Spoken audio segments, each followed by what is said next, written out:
Hello Virgo, welcome to the Plaid Sheep Oracle. So you're the last reading of this section, or this round. I'm recording this on the 8th, it'll come out on the 9th of January. And then the new moon in Capricorn happens on the 11th. And then we begin again with Aries. I always start with Aries every round.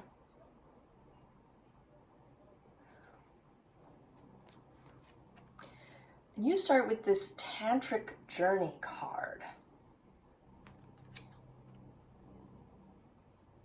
Now, interestingly, the card underneath it, and is the next card in going from 42 to 43, is this transition card. And you can kind of see, right, that within this wheel here, there are sort of shapes that are very similar to this. And then below that is passion.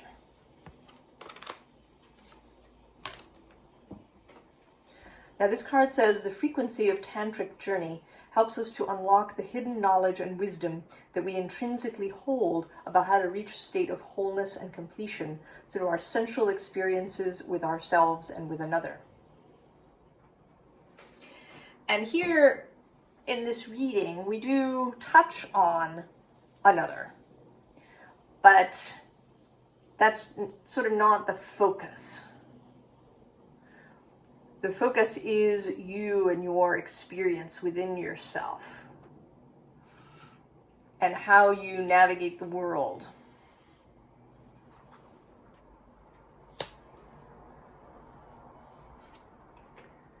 So we have this Five of Swords. It says defeat, but it's really kind of not about that. It's about the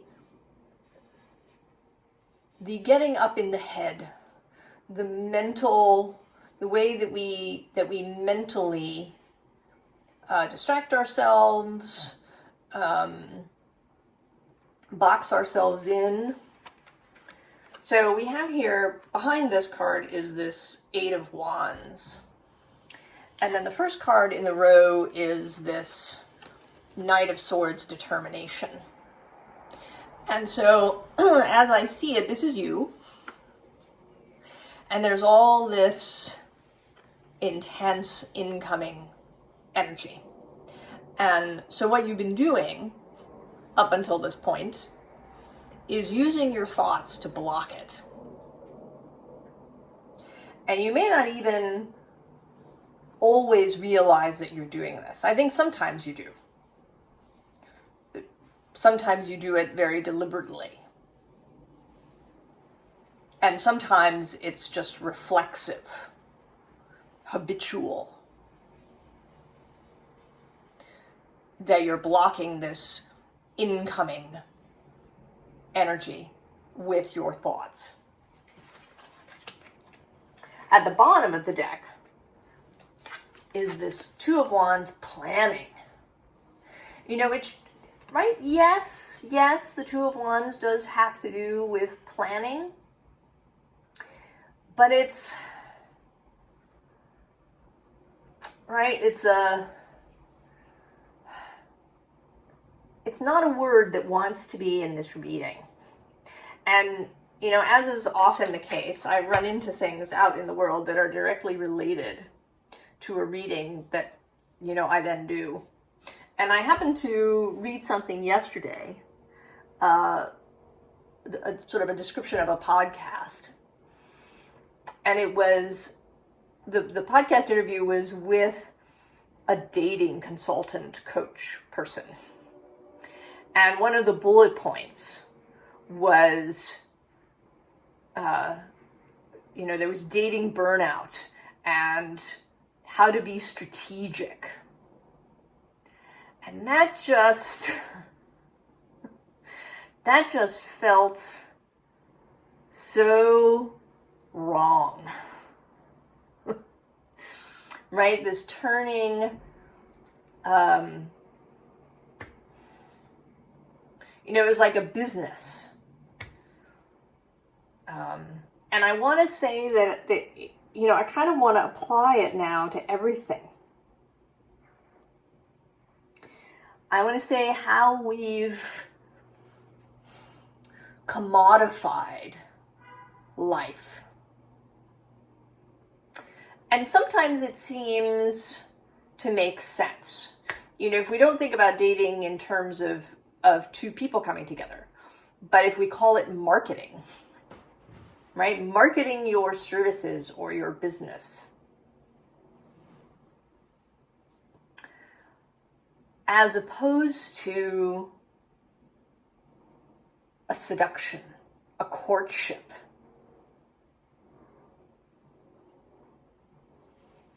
Right? It has a whole other feel to it, doesn't it? Marketing versus courtship. Right? Marketing or wooing. How do you see that? And so here you are. The Knight of Swords is associated with Gemini and with Mercury, your fellow Geminis, your fellow sign, guided by Mercury.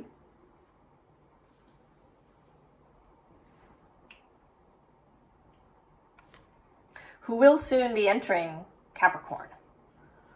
He does so just after the new moon on January 13th. And then a bit later, actually, on the day that the Pluto moves into Aquarius, Mercury is going to meet Quaoar. And I don't know if I'm pronouncing that. It might be Quaoar. I'm not sure. But Quaoar is the creational force of a tribe that lived kind of in the Los Angeles basin and is an asteroid out beyond Pluto. Moves very slowly, 288 years around. Almost 289 years around the zodiac. And is currently moving through Capricorn.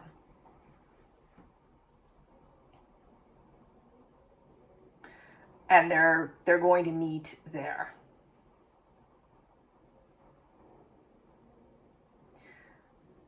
So Quaoar is the ultimate creational force. Quaoar doesn't have a body, is energy, creates the sort of father and mother deities, and then all three of them together create the sun.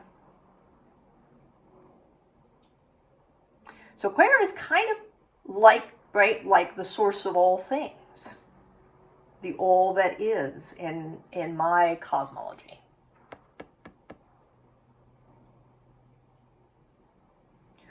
So this creational force that doesn't have linear limits is going to meet up with Gemini.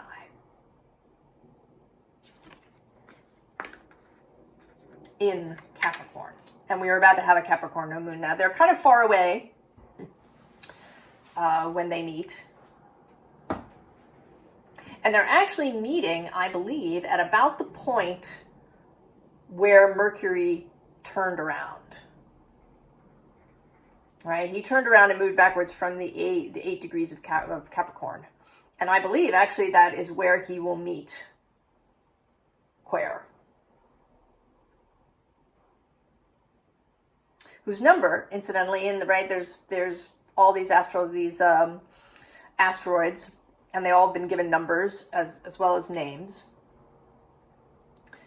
And that number is 50,000, which reduces to a 5, the number of change and dynamism. And also, interestingly, right, this 5 of Swords. So then we have the sun.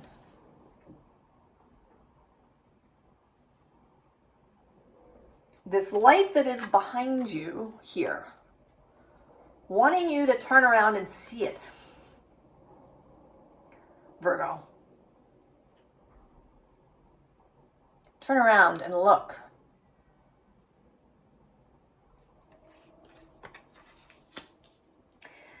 And, right, to turn around and look at change.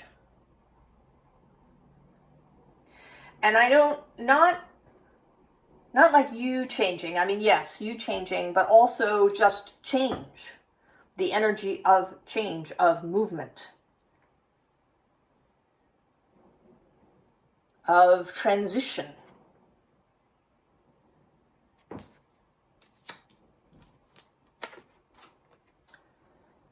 And then the Empress. And it's not right, like she's staring at you. Virgo.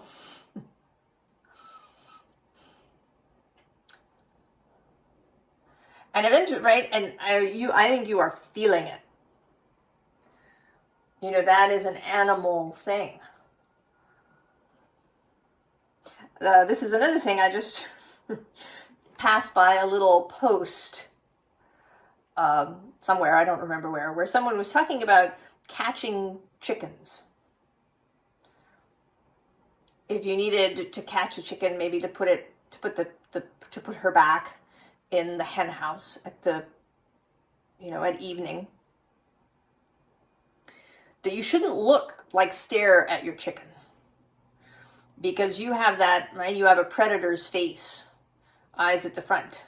Staring at your chicken will make your chicken uncomfortable, because your chicken will feel that attention. And here is this Empress staring at you from behind. Are you feeling that on the back of your neck, Virgo? And have you been studiously avoided turning around? You know, and this Empress is here not just once, but 3 times. She's also here in this deck as the Great Mother, and in this deck as Empress.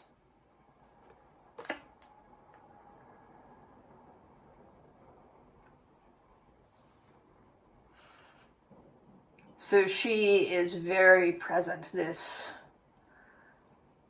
fertile, procreative energy. And I believe what she wants to say is that you're not going to create through this exclusively mental process. You're not going to be able to intellectualize your way into creation. If you do it in a really linear kind of boxed, maybe bullet point kind of way, controlled way. You know, I also have, right, the oyster is here. And often pearls are very round. Yeah, those are the prized pearls, but they also come in many other shapes. You know, this isn't really a strictly highly controlled process for the oyster.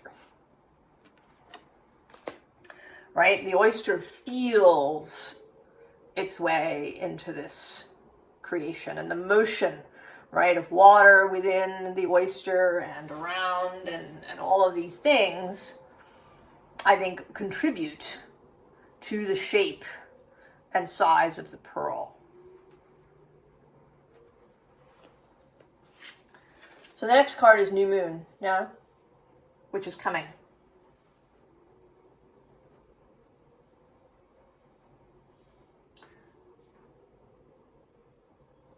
And the bottom of this deck is the blue moon, right? Which is a more unusual circumstance. Two full moons within a calendar month. Doesn't happen that often. Is something that's outside of the normal, outside of the usual. And the moon in general, doesn't fit, right? Actually, planetary bodies in general, right, sort of don't fit into the year that we have created. We have 365 days, but in fact, a year is slightly more than that. It's, I think, 365.24 something, so not even actually quite 365 and a quarter. And so we have this leap year, and actually 2024 is a leap year. We're going to have 29 days in February. So we've created this system so that we can kind of work together, right? We all know that it's this day in the calendar. But nature doesn't really care. Nature has her cycles, and they don't always fit into this exact whole number thing.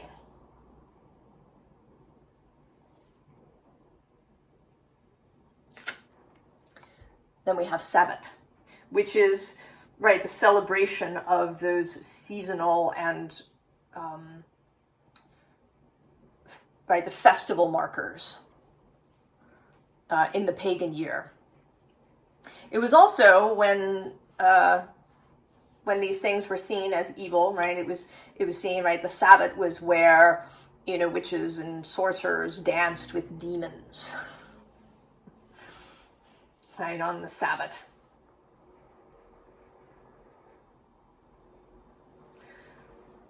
So how do you engage in the creational process? And here I am talking about your life, not more mundane things, although all of this spills out and is interconnected. But really, how do you engage in the manifesting process, if we want to say that, in creating things to bring them into your life? Do you do it in a really linear fashion? Do you maybe have a set of rituals perhaps that you perform in a row, and are you in reality or metaphorically spreadsheeting this process? Or is there real dreaming involved?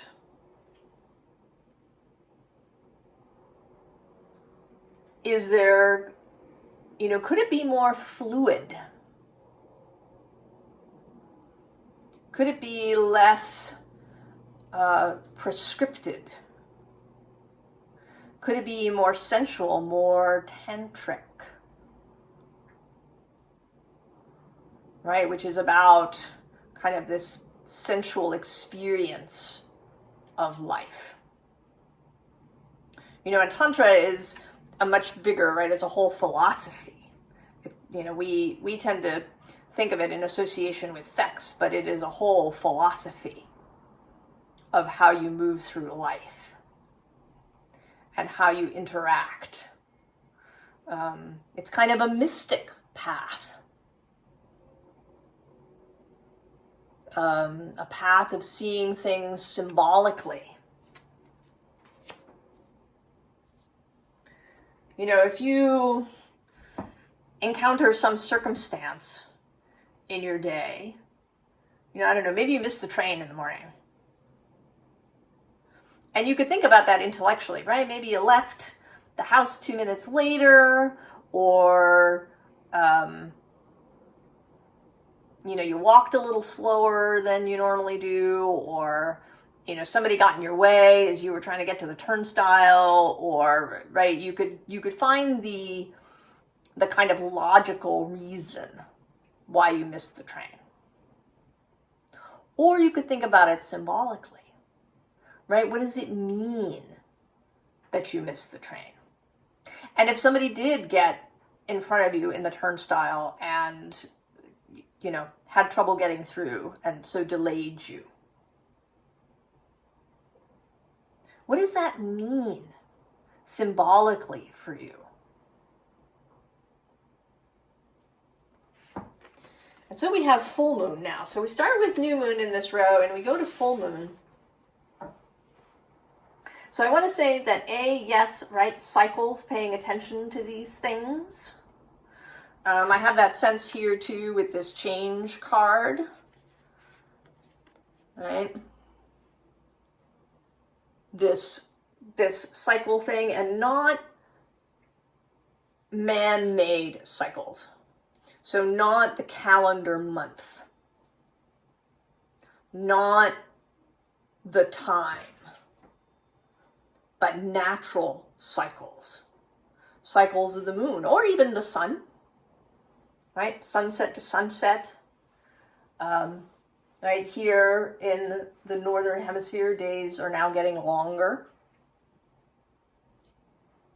And I think at about now is when it starts to be a little noticeable that the day is noticeably a little longer and the sun noticeably a little higher in the sky. And then your personal cycles.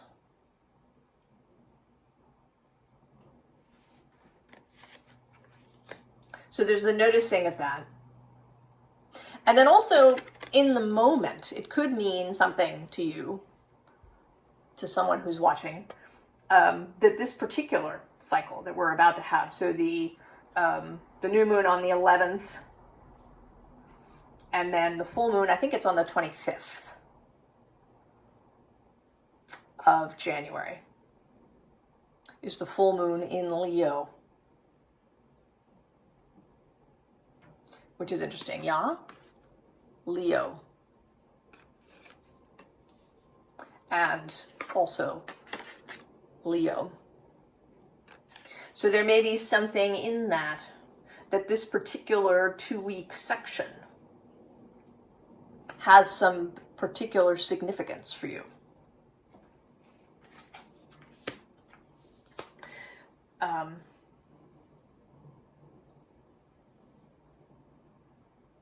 So now the other astrological thing that is happening is that the asteroid Bacchus has just recently moved into Pisces, opposite Virgo.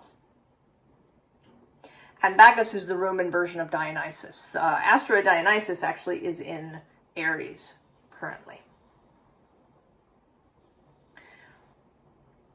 And right, Bacchus, there were, in Rome, there were festivals for Bacchus, the Bacchanalia, that happened in spring, around the middle of March. It was a 3-day festival, and it was originally meant only for women. And then it spread out. And there's a whole sort of history with that, and you could certainly look it up. But the idea, right, of these Dionysian, Bacchanalian festivals of letting go, right? You may have drunk a lot of wine, you released control. And there are festivals like this, right, like Mardi Gras. Because society tends to create a hemming in, right? You have to adhere to certain rules. And then you need you have this day. But what if you didn't do that? Because there is something about that. I mean, there is a cyclical nature to that, but I think it could also be stressful, right? That you're hemming, and then you kind of explode. Then maybe you could create that for yourself. That you allow this this wildness, this flowing out of borders, right? I mean, he is moving through Pisces, right? Which doesn't like borders. Pisces flows through everything.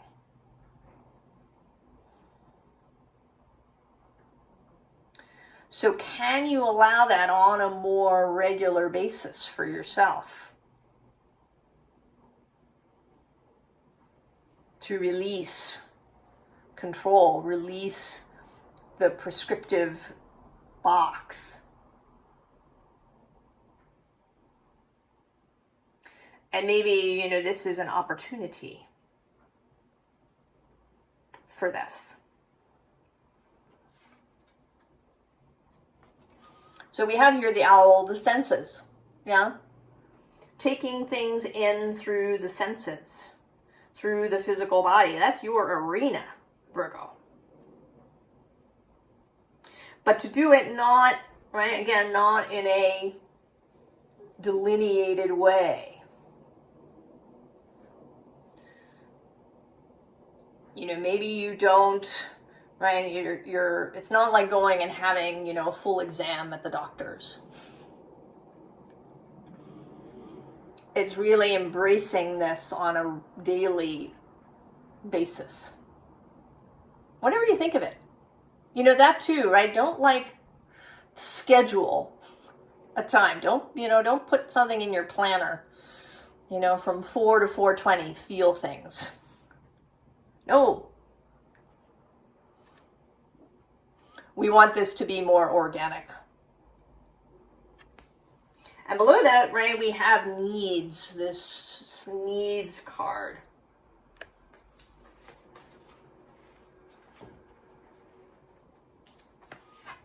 And at the bottom, there's this shielding card. So it's a little bit like that planning card at the bottom here, right? How do you shield yourself from intense experience? From high sensation? Does that feel really uncomfortable? To really experience things in your body? Is that difficult? Does it, do you enter a freeze response? Do you want to run if that happens? Can you, over time and working with your body, allow that to release? Because then we have this Quaoar fire rune. It says, sacred fires bind to you, weaving new knowledge between your cells, through your cells, igniting and relighting the life that felt lost. The dragon's breath fuels and drives and delivers sacred enlightenment. And that takes us to this burst out card.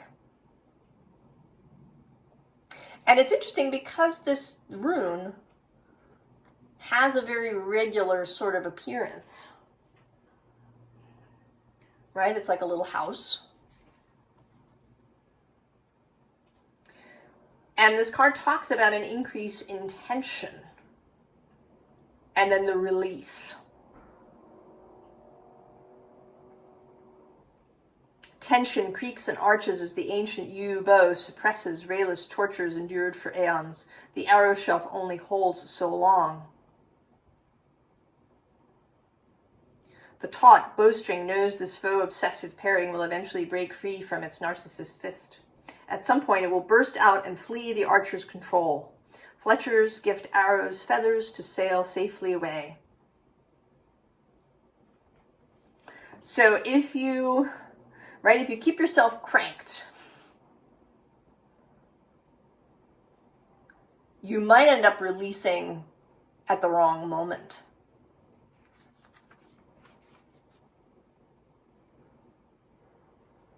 Right? Whereas if you have a practice of allowing the release, of being in that more wild and open space, then you're going to get better at doing that at the right moment so that the arrow flies to where it wants to go, right? To where you want it.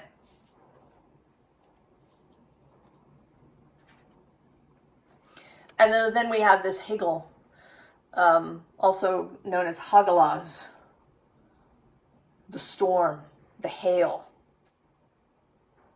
So there is, right, this is, you know, sort of Uranus energy, and he is moving trine to Virgo as he goes through Taurus, also trine to Capricorn. So there's this, right, there's all this kind of new and generative energy moving trine to Virgo. And the trine is an easy flow of energy. So there's great possibility for change, for creation that's not linear now.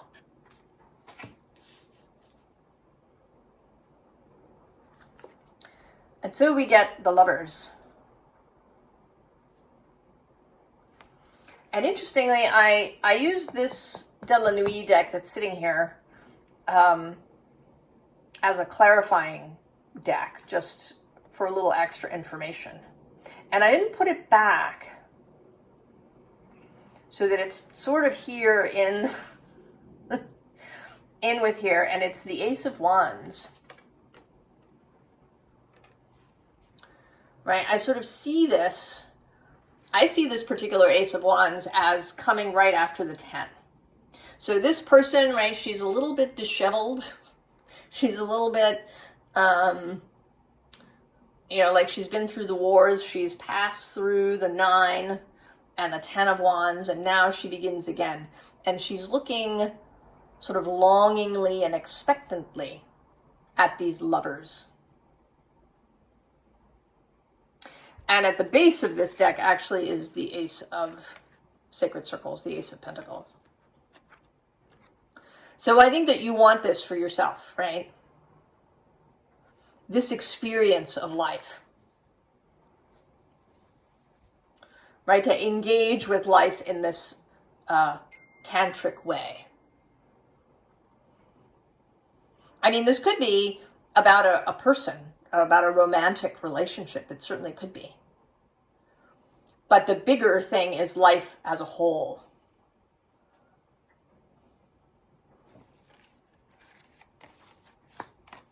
Right, and the Queen of Wands.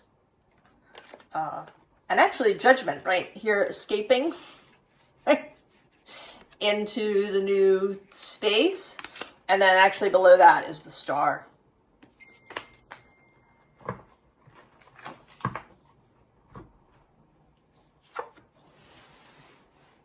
So we have here this Four of Sacred Circles.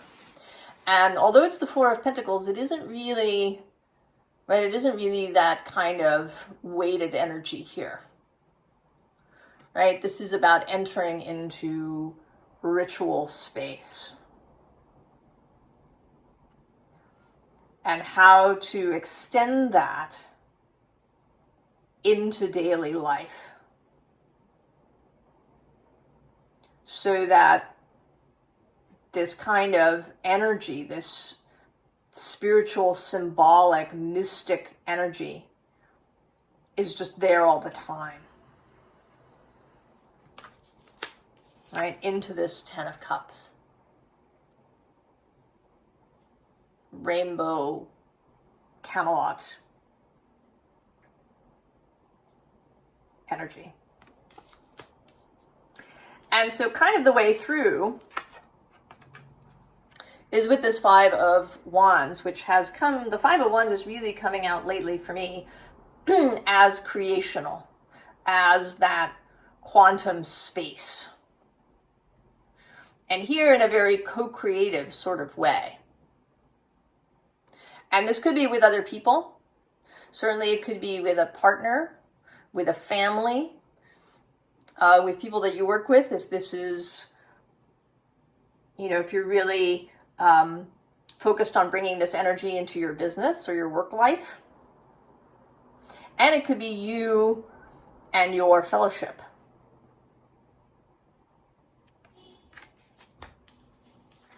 And then the Ace of Swords, the third ace, now showing up.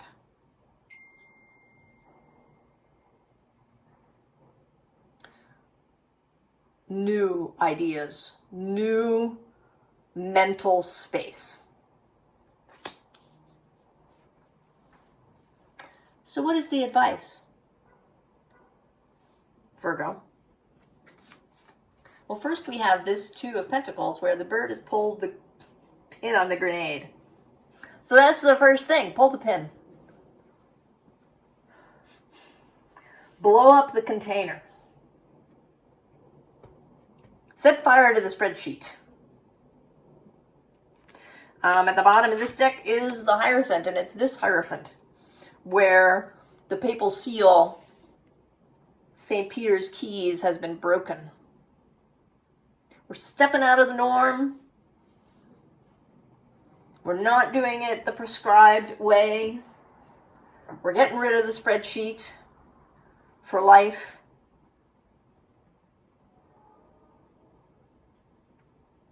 We're going to move in a different way. And then we get this Five of Cups, which today is coming through as a kind of ecstatic moment. Allowing the ecstatic moment. Right? Allowing prayer, perhaps, to just flow from you. Allowing yourself to say and express to source all that you feel. And then to receive, right? To receive love and inspiration from source, right? It makes me think of, Saint Teresa of Avila, On Fire, the sculpture by Bernini.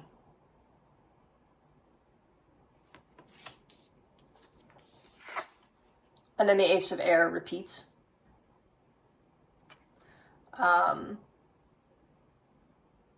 Might get going, and not on a horse, but on a unicorn. And then, of course, the Fool. Fresh, new, not moving in a linear way, right? The Fool does not have a map. He does not have a list of places he's going to visit. He's just going. Yeah. Perhaps Dionysus and Aries.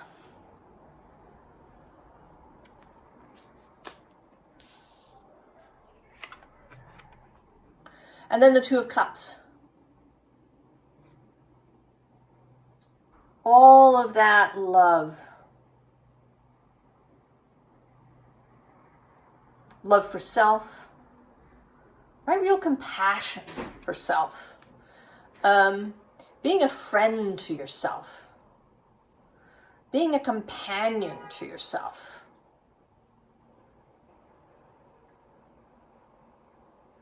And this is kind of in a little bit of an unusual Two of Cups, right? These appear to be, right, two bird women, and they're birds of prey, right? There's skeletons there with them.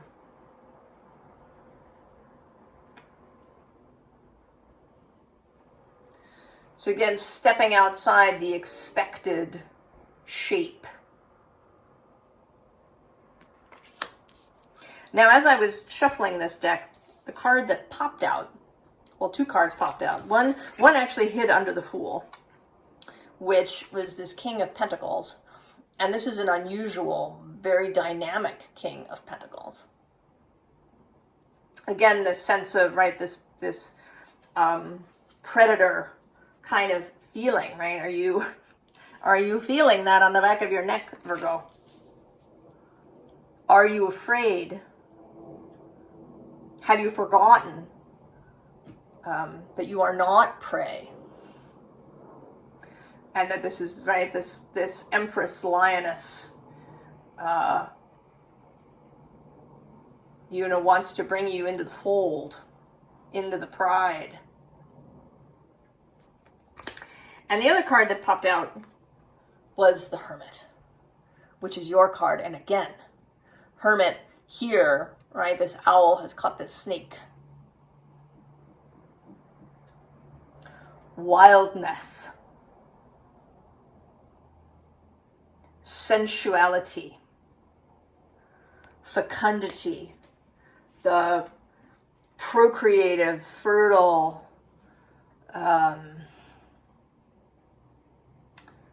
fecund nature of yourself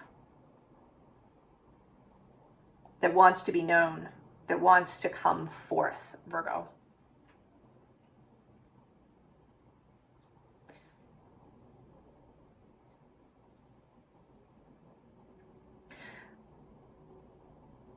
I don't know, I'm sort of having trouble stopping here.